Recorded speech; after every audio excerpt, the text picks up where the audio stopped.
Hello there, everybody. Welcome back. I'm here to be talking about Survivor Season 43, or commonly known as Survivor 43. Now, this is the third season, I'd say, in this new era of Survivor, where it's 26 days, and it's basically Easy Survivor, or Easier Survivor, or whatever you want to call it, because it isn't the traditional 39 days. And on top of that, like, they try to do stuff, they say, like, they don't give them anything at the start or whatever, but I still think, in my personal opinion, unless maybe if I ever go on the show and whatever, it's probably hard and all, don't get me wrong, but it's just kind of a cop-out. It's just not the same, you know? It's not the traditional 39 days. It isn't the official full experience that it should be, and I'm going to die on that hill. But without that said, I'm going to dive into spoilers here because I think it's been about a week or so, and this season of this new era, at least, has been really toxic filled, not based on the cast or, the show, but the awful fan base on Twitter. And I mean that wholeheartedly. It's so bad, it's toxic, it's just kind of disgusting at points, but I don't really want to dwell on them, except probably near the end of the video where I talk about, the winners. So this season, like the past two seasons, was broken up into three tribes: red, blue, yellow, and their tribes of 6, so you have 18 total. And it's really like they tweak and fix a lot of stuff that the previous two seasons did. Like, for example, it's in the same location, 26 days, it's in Fiji, the three tribes. It's really similar in a lot of ways to the past two seasons. They have the same way, it just felt like you're watching the same stuff. There isn't that much variety between these three seasons. But the main thing that I always say for the season is, even if they copy and paste a lot of stuff, like, for example, first tribe wins reward to, like a machete or pie or whatever, flint, to help them out at the beginning, give them a head start in camp and all. And then the other two tribes have to do a puzzle or do physical work. Like that same thing for that first challenge was the same across these three seasons. For example, they tweak stuff up, like in the premiere, these first two episodes in 43, which I think is great, is that you didn't have two boots in the original, without ads and all. It's a 40-minute episode usually.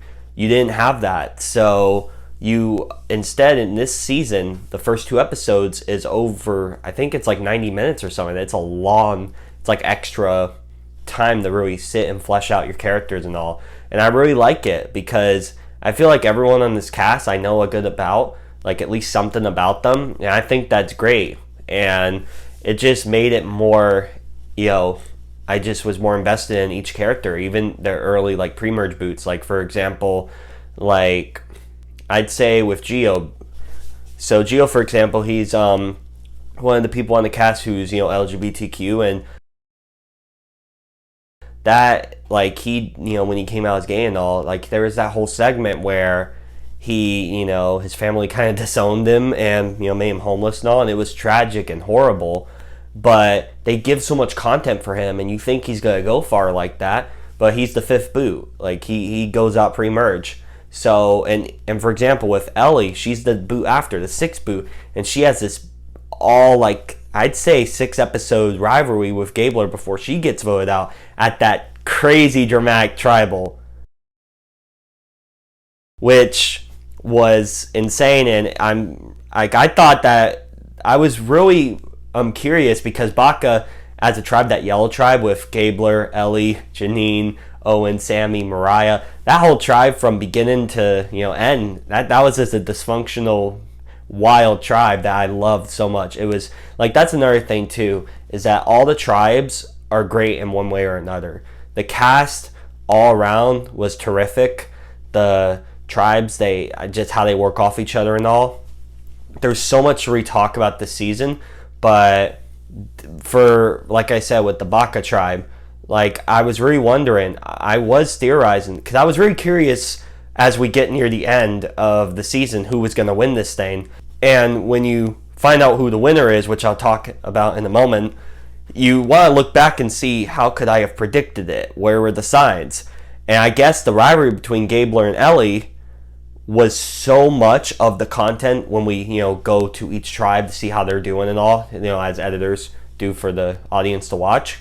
It was really fascinating how almost every moment for Baka was between them. So it did make you think that they're either going to go really far, or maybe they can win, because why are we getting so much content with them?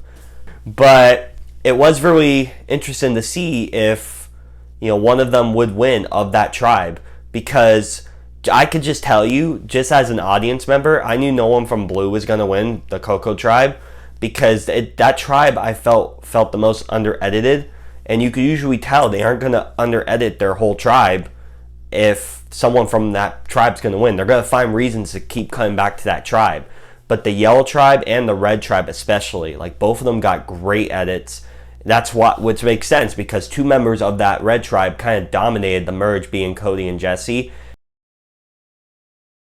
And like they were the dynamic duo of this season, and it was great watching their gameplay.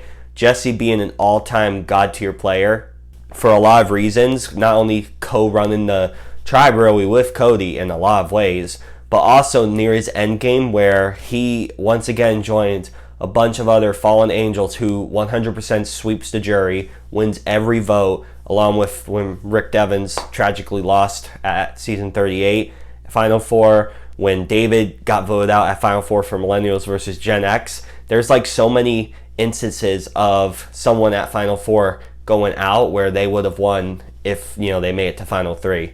So he unfortunately joins that, which I thought it was kind of predictable just going into the circumstances, because all game he didn't really have that much challenge prowess, and there was this like no way he was going to win final immunity, and you knew he was going to be put up against fire. So it was just crazy, and it was just heartbreaking to watch, and you really cared, and it's sad. And I really enjoyed Jesse as a character on here. And of course, like, I don't want to take too much time up on it, but I want to get to the winner. So the winner, of course, is Gabler, who broke a good amount of records, being he's the only winner besides Bob from Survivor Gabon, who's over 50, who won this game.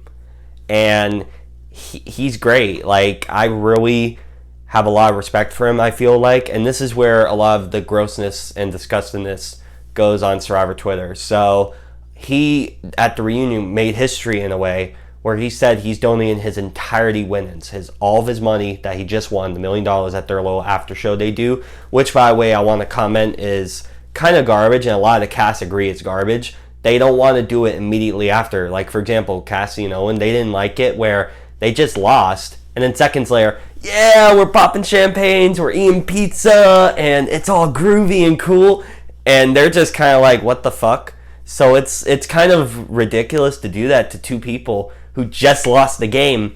It's a crazy tonal shift, and we're all supposed to act all hunky-dory and happy, and not given the time to process, hey, I just lost a game for $1 million. That whole thing, I don't know who's pushing for it to keep being like that. I mean, I get it at the beginning, maybe it was because of COVID procedures or whatever, but if this is the trend, if this is the staple to do that, that's so dumb. But anyways, a lot of these people online, and I really don't want to give them, talk about them and all, but they kind of affect how a lot of people, probably like higher up people, because I saw like past Survivor players who were pretty prominent, like Eliza from season 9 and season 16. So like these players who play the game are just trashing openly on the winner, especially Eliza. She was just really disgusting. Like, first off, she's majorly in the politics and stuff, which I do not like. I hate politics. I'm not a part of that. But just like the night someone wins, right? You're gonna trash on them, say they're evil and just the worst person ever.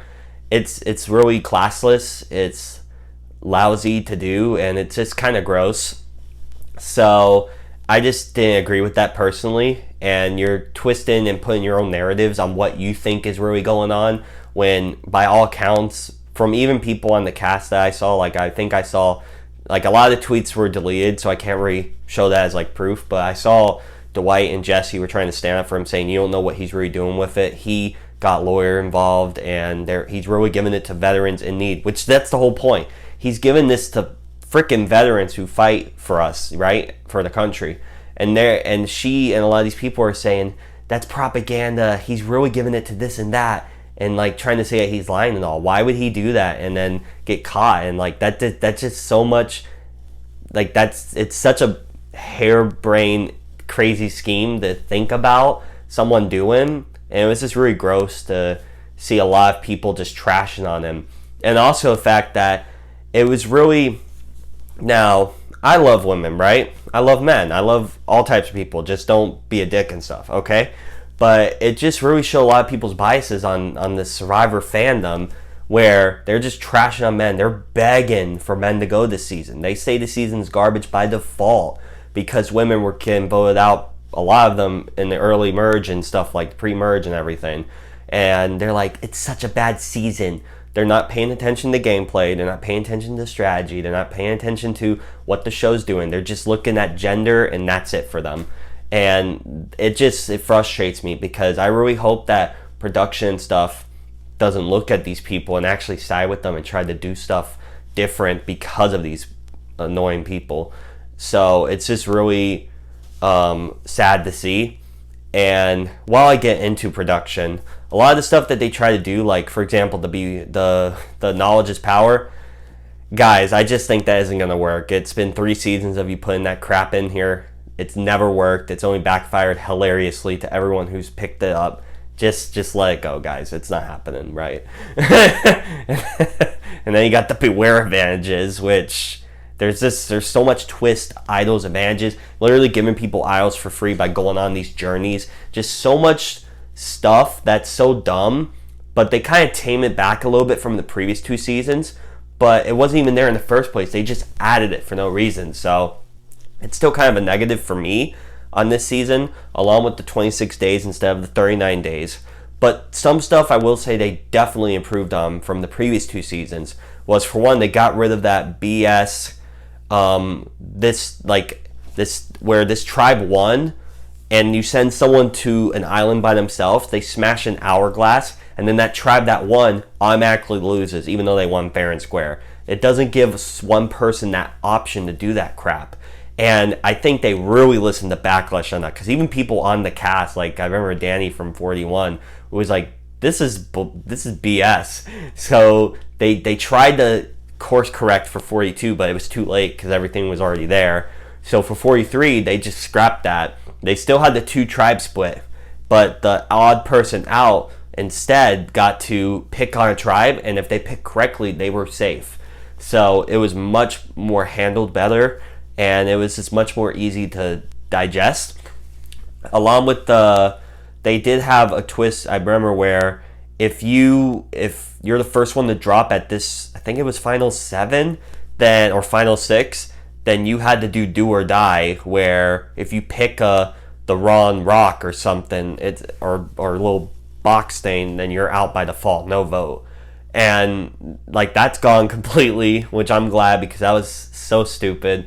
So it's just they got rid of stuff that were garbage and stupid, and there's still stuff that I don't like that are still left in, but what I'm trying to say is it was much more of a better season. I think this is the best of these 3 seasons in this new era, easily. You have a solid cast.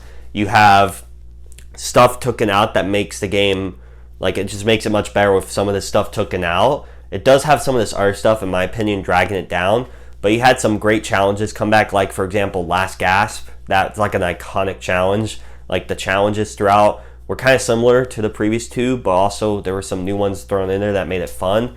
You had a crazy merge section and a pre-merge, like just the storytelling throughout I thought was pretty solid. You had a shocking winner, like I'm not on my bingo card at all, but a well-deserved winner, I feel like, because I really do like the guy, and he seems like a nice guy to give all of his money to veterans and stuff.